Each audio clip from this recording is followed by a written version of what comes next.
Assalamualaikum warahmatullahi wabarakatuh. Oke teman, apa kabar semuanya? Mudah-mudahan kita semua selalu dalam kondisi sehat walafiat. Amin. Dan di hari ini bertemu sama Bu Eva di pelajaran tematik ya teman. Seperti biasa kita akan membahas materi tematik yang melanjutkan materi kemarin ya.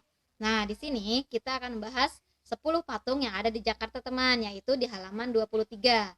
Kalian bisa buka bukunya di halaman 23 ya. Oke, nanti pertama di sini yaitu Monumen Nasional. Nah, Monumen Nasional ini kalian pernah kan pergi ke sana? Nah, ke Monas atau Monumen Nasional ini di Jakarta yang berada tepat di pusat Jakarta atau di tengah-tengah lapangan Medan Merdeka ya teman.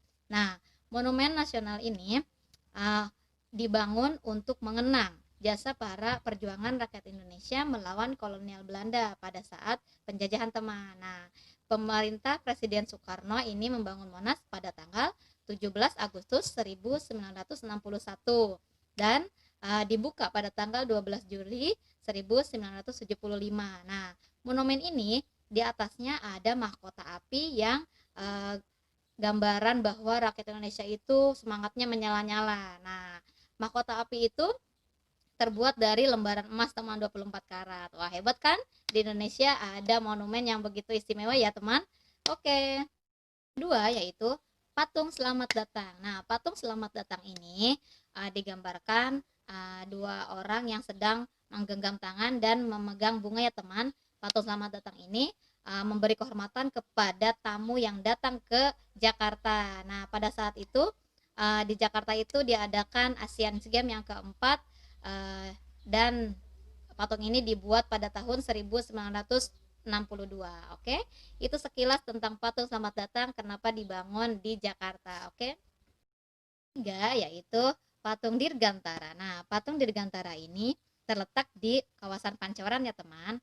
Nah, patung ini terletak tepatnya di Wisma Ardiran. Nah, di situ adalah markas besar dari TNI Angkatan Udara ya teman. Nah, permintaan Bung Karno untuk membuat patung ini untuk apa? Untuk menunjukkan atau menampilkan bahwa keperkasaan bangsa Indonesia itu di bidang dirgantara. Nah, jadi menampilkan keperkasaan bangsa Indonesia, sifat jujur, sifat berani, dan sifat semangatnya ada pada patung ini gitu teman. Oke. Empat yaitu patung Jenderal Sudirman. Nah, patung Jenderal Sudirman ini terletak di Jakarta untuk mengenang jasa Jenderal Sudirman yang telah memimpin pasukan gerilya pada peperangan kemerdekaan teman. Nah, jadi patung ini dibuat ya. Patung ini satu garis lurus sama Monumen Nasional. Nah, patung ini merupakan penghormatan kita kepada Jenderal Sudirman yang telah banyak membantu kemerdekaan bangsa Indonesia. Walaupun ada beberapa kontroversi pada saat pembuatan patung ini, tapi patung ini dibuat dan sekarang masih ada teman. Oke.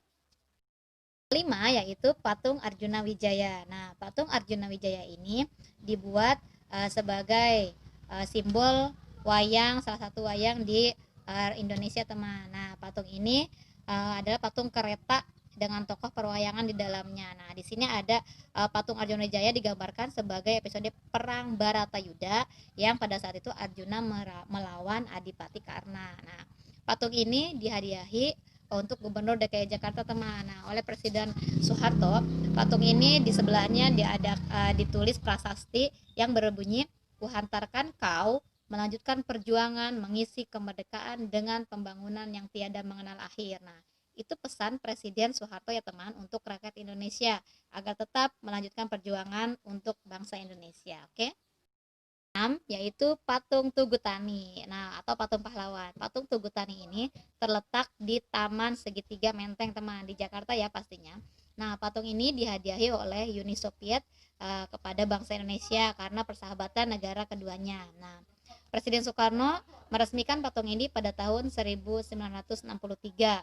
Nah, patung ini terbuat dari bahan perunggu dan didesain berupa seorang petani dan seorang wanita yang sedang memberi bekal kepada petani tersebut.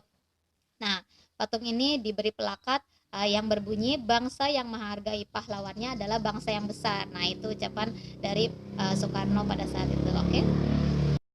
Yang ketujuh yaitu patung Pemuda Membangun. Nah, patung Pemuda Membangun di sini terletak di Bundaran Air Mancur Senayan teman. Nah, patung pemuda pembangun ini dibuat oleh tim pembangun patung untuk menghargai jasa para pemuda-pemudi dalam keikutsertaannya membangun Indonesia. Nah, patung ini dilambangkan dengan seorang pemuda kuat yang memegang piring besi di atas kepalanya yang berisi api. Nah, itu sebagai perwujudan semangat para pemuda-pemudi untuk membangun Indonesia.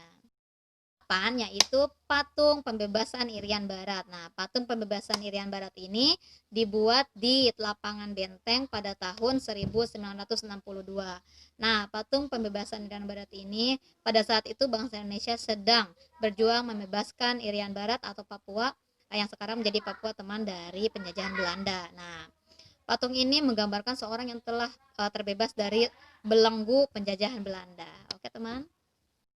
Kesembilan yaitu patung Pangeran Diponegoro. Nah, patung ini dibuat atas gagasan dari bekas konsul Jenderal Italia yang mencintai Indonesia teman. Nah, jadi sebagai hadiah untuk Indonesia akan dibuatkan patung. Nah, terpilihlah Pangeran Diponegoro. Nah, patung ini terletak di dalam kawasan Monas ya teman, sebagai gerbang pintu di dalam Monas.